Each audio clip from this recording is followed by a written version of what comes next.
This is the story of Finding Nemo. So, there were two fish named Coral and Marlin. They were about to have babies. I love you so much. I love you too. I can't wait for the eggs to hatch. But then a barracuda comes, and then the barracuda eats Coral. And then Marlin names this little baby Nemo. 3 years later, on Nemo's first day of school, his friends made fun of him because of his little fin right here. And then they take him on a field trip to the open ocean. But Marlin doesn't like it because he thinks it's too dangerous for Nemo. And then Nemo's friends dare Nemo to touch the boat over here. I dare you touch the boat. All right, don't touch the boat.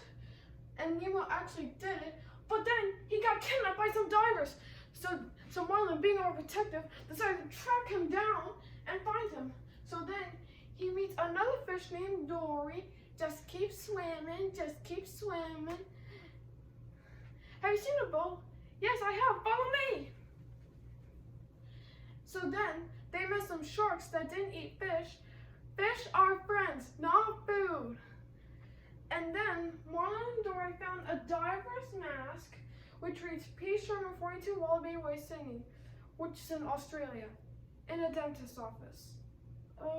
Where am I? You're in Sydney. And Nemo makes new friends in the fish tank. You shall be known as shark bait. And then they try to come up with their escape plan to get out of the tank. And then, meanwhile, Marlin and Dory come up on this big, dark, scary trench. And Dory wants to go through the trench, but Marlin wants to go over the trench. So they went over the trench, and then Dory sees this cute little jellyfish. And she needs a squishy, and she starts touching it. And Marlin's like, don't touch it, that's a jellyfish.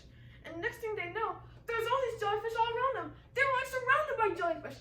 They're in like a big forest of jellyfish. But then they realized they could get through the jellyfish by bouncing on top of them. So then they start having like a jellyfish race to see who can get through the jellyfish forest the fastest.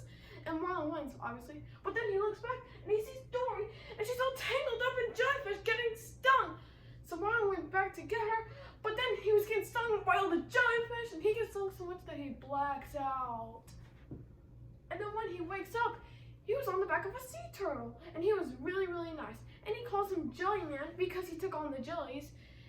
And he was like, you were like, whoa! And I was like, whoa! And then everyone in the ocean hears the story about Marlin trying to find Nemo. And then a big pelican scoops up Marlin and Dory and takes them to Nemo.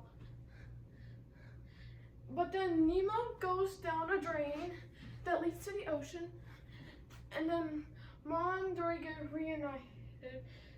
I miss you so much, Nemo. I miss you too. Love you, Dad.